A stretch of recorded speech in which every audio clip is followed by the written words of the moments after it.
দেখুন, মোবাইলের প্রসেসরের সমস্যাগুলো আসলে কিভাবে হয় পর্যায়ক্রমে আজকে একটু প্র্যাকটিক্যালি দেখাবো। দেখুন, এই যে এখান থেকে। আসসালামু আলাইকুম ভিউয়ার্স, রানা টেলিকমের পক্ষ থেকে আমি রানা আপনাদের সকলকে জানাই স্বাগতম। বর্তমানে যে সমস্ত মোবাইলগুলো শাওমি থেকে শুরু করে অনেক ফোনেই প্রসেসর থেকে প্রবলেম হচ্ছে, যে ফোনগুলোতে হঠাৎ করে আপডেট দেওয়ার পর ক্যামেরা চলে যায়, অথবা কোনো কারণ ছাড়াই দেখা যায় ফোনগুলো হঠাৎ করে ক্যামেরা কাজ করছে না, অথবা আপডেট দেওয়ার পর অডিও চলে গেছে, কারো কারো ফিঙ্গারপ্রিন্ট, বিভিন্ন ধরনের সমস্যাগুলো দেখা দিচ্ছে, যেগুলো প্রসেসর রিলেটেড। এবং কি পোকো X3-র মতো ফোন, পোকো X3 প্রো যে ফোনটি রয়েছে সেটি সম্পূর্ণ ডেড হয়ে যায়। এই ফোনগুলো আসলে কেন প্রবলেম হচ্ছে, আর এই প্রসেসরগুলোতে কি মিল রয়েছে প্রসেসরের, যে কারণে এই ফোনগুলো এই প্রবলেম হয়েছে। আসলে কোয়ালকম স্ন্যাপড্রাগনের 730G 732G আইসিগুলো যে সব ফোনে ব্যবহার করা হয়েছে, এই ফোনগুলোতেই এই প্রবলেমগুলো কিন্তু বেশি দেখা দিচ্ছে। এর মধ্যে note 10 pro, note 10 pro max, Poco X2, Poco X3, Redmi K30 এবং এই ধরনের অনেকগুলো ফোন রয়েছে যে ফোনগুলোতে এই প্রবলেমগুলো হয়। তো বেসিক্যালি এই প্রবলেমগুলো প্রসেসর থেকেই হচ্ছে। এর কারণ হচ্ছে প্রসেসর অত্যাধিক এই আইসিটি হিট হয়। তো থার্মাল সিস্টেম ভালো না থাকায় বা এটি লং টাইম ব্যবহার হতে হতে এক সময় কিন্তু এই যে কুলিং প্রসেসটি সেটি ভালোভাবে কাজ করে না, এবং কি অত্যাধিক ফোনটি তখন গরম হয়ে দেখা যায় আইসির ভিতর থেকে যে কেমিক্যাল রিয়াকশন, যেটি বলগুলো ডাই হয়ে যায়, এবং কি ব্ল্যাক পেস্ট আঠা থাকার কারণে এই বলগুলোর কানেকশনগুলো কিন্তু ফল্ট করে। এই ফল্টের কারণে এই ফোনগুলো হয়তো কোনো ফোন একদম ডেড হয়ে যাচ্ছে, আবার কোনো ফোন রয়েছে যেগুলো বিভিন্ন সাইড এফেক্ট হচ্ছে, যেমন ফ্রন্ট ক্যামেরা চলে যাচ্ছে, বা back camera, ultra wide camera. এছাড়াও দেখা যায় অডিও প্রবলেম হচ্ছে, কারো নেটওয়ার্ক চলে যাচ্ছে, একটা সিমে নেট পাচ্ছে না। এ ধরনের প্রবলেমগুলো কিন্তু হচ্ছে।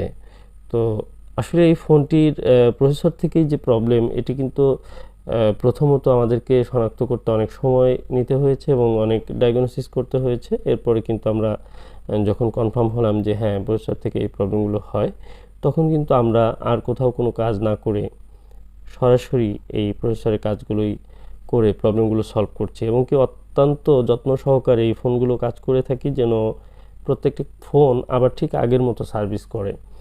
একটি ফোনের কাজ আমরা এলোমেলো যদি কাজ করা হয় ফোনটিতে, তাহলে ফোনটির যেমন কন্ডিশন খারাপ হয়ে যায়, ফোনটি কিন্তু লংজিভিটি যেটি সেটি কিন্তু কমে যায়। আর ফোনটি যদি সুন্দরভাবে পরিষ্কার পরিচ্ছন্নভাবে এবং ফোনের যে স্ট্রাকচার রয়েছে সেটি ঠিকঠাক রেখে কাজ করা যায়, তাহলে এই ফোনগুলো কিন্তু সুন্দর পারফেক্টভাবে কাজ করবে। দেখুন, এই যে আমি দেখাচ্ছি, আইসির পাশে দেখুন একটি বিন্দুর মতো কালো মনে হচ্ছে, এটি একটি কাচের বা লিকুইডের মতো শক্ত। এই যে ভেঙে ফেললাম, এই জিনিসটি কিন্তু বের হয়েছে আইসির ভিতর থেকে। এটি এক ধরনের আইসির ভিতর থেকে এক ধরনের বুদবুদ তৈরি হয়, এবং কি যেটি এয়ার, মানে আমি বলে থাকি যে আইসিগুলো অত্যাধিক গরম হতে হতে এক সময় এটির ভিতরে একটি বাতাসের প্রেসার তৈরি হয়, যেটি ব্ল্যাক পেস্ট আঠার জন্য বের হতে পারে না, এক পর্যায়ে এটি বের হয়ে যায়। দেখুন, আমি সোল্ডারিং যে হট এয়ার গান রয়েছে সেটি ব্যবহার করছি, এবং কি কিছু হিট দেওয়ার পরে এই ফোনটির যে আইসিটি রয়েছে প্রসেসর, এর ভিতর থেকে কিন্তু এক ধরনের বুদবুদ বের হয়ে যাচ্ছে। এর মানে হচ্ছে যে লিকেজগুলো হয়েছে আইসির ভিতর থেকে, লিকেজ হওয়ার কারণে এটির ভিতরে যে কানেকশন সেটি কিন্তু অলরেডি ফল্ট হয়ে গেছে। তো যে কারণে এই ফোনটিতে কিন্তু প্রবলেম হচ্ছে, অনেকক্ষণ লোগো এসে আটকে থাকে এবং ফোনটি অন হতে চায় না। অন হলেও দেখা যায় system UI is not responding, অথবা এই ফোনটি কিন্তু হ্যাঙ্গিং করে, রিবোট করে, এ ধরনের প্রবলেম করে। তো প্রথমে হয়তো এই ফোনের প্রাথমিক যে প্রবলেমটি ছিল সেটি হচ্ছে ফ্রন্ট ক্যামেরা প্রবলেম, এরপর হয়তো অডিও প্রবলেম ছিল।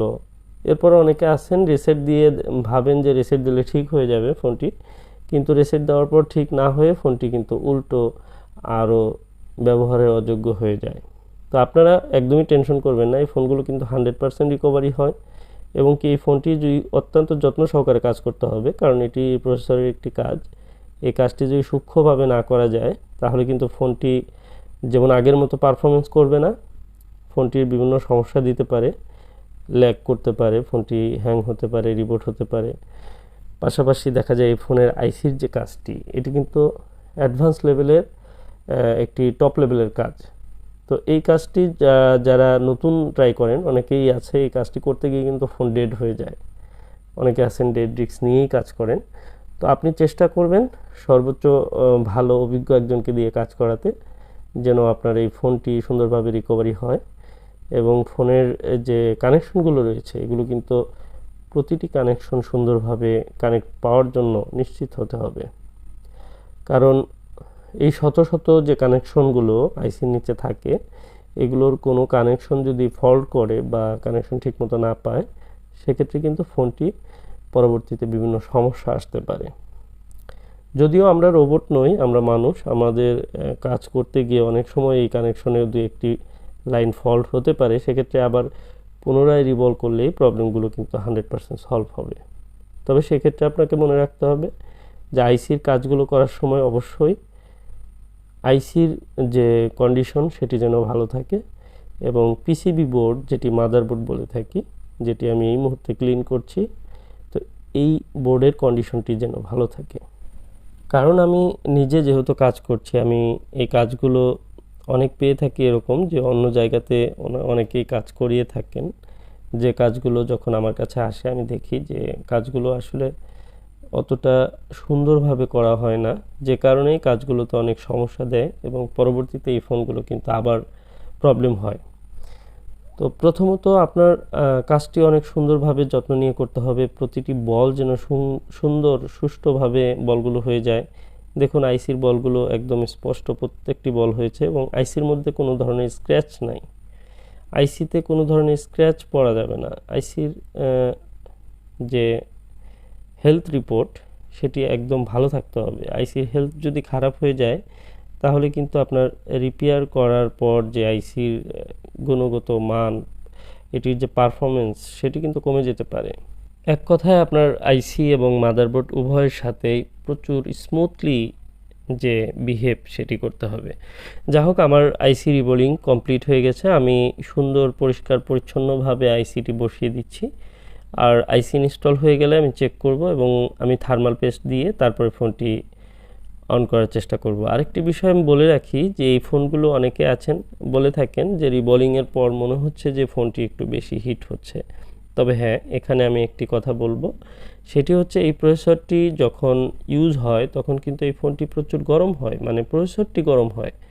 আর প্রসেসরের যে পরিমাণ লোড দেওয়া আছে প্রসেসরের উপরে, সেটি কিন্তু একটি প্রসেসর যখন তৈরি করা হয় তখন কিন্তু অনেক হিসাব করে এটি করা হয়। শুধুমাত্র এই প্রসেসরের থার্মাল প্রোটেকশন, যেটি কুলিং সিস্টেম, সেটি যদি ঠিকঠাক মতো কাজ না করে তখন কিন্তু এই প্রসেসর ফেল করবে এবং প্রসেসর থেকে বিভিন্ন সমস্যা আসতে পারে।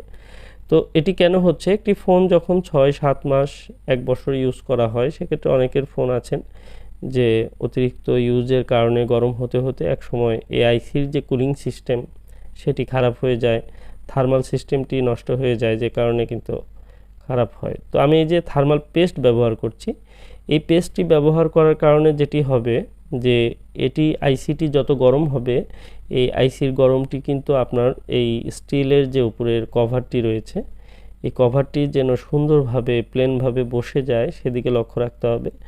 এবং কি এই কভারটি গিয়ে সরাসরি বডির যে মেটাল রয়েছে, এই ডিসপ্লে প্যানেল যেটি যে বডিতে বসছে, এই প্যানেলটির সাথে সরাসরি লেগে থাকবে, যে কারণে কি হবে, এই প্রসেসরের গরমটা সরাসরি আপনার বডিতে চলে যাবে।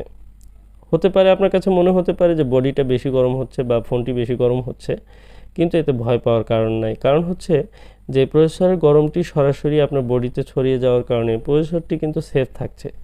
কারণ প্রসেসর গরম হবেই। আমি যদি এই প্রসেসরের থার্মাল যে পেস্টটি রয়েছে এটি আমি ব্যবহার না করি, আপনি একটু বুঝতেও পারবেন না যে ফোনটি গরম হচ্ছে।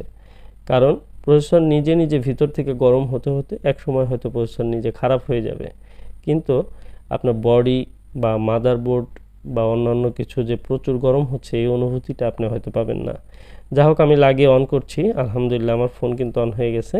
আর এই ফোনগুলো কিন্তু এক চান্সেই অন হয়ে যায়। এই ফোনগুলো কাজ করি, অসংখ্য ফোন কাজ করেছি, শত শত ফোন। সেক্ষেত্রে আমি একটি ফোনও এগুলো ডেড হয়নি। এই note 10 pro, note 10 pro max, এই ফোনগুলো কিন্তু ডেড রিস্ক ছাড়াই কাজ করা যায়। পোকো X2, পোকো X3, এ ধরনের যত প্রসেসর রয়েছে এগুলো ডেড রিস্ক ছাড়াই আমি কাজ করে থাকি।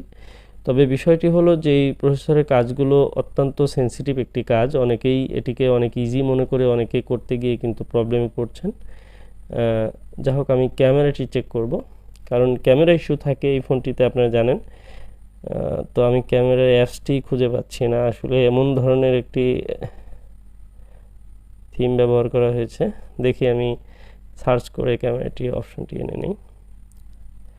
তো দেখুন, এই যে ব্যাক ক্যামেরা এবং ফ্রন্ট ক্যামেরা, তো আলহামদুলিল্লাহ সব ঠিক আছে। আজকের মতো এ পর্যন্তই।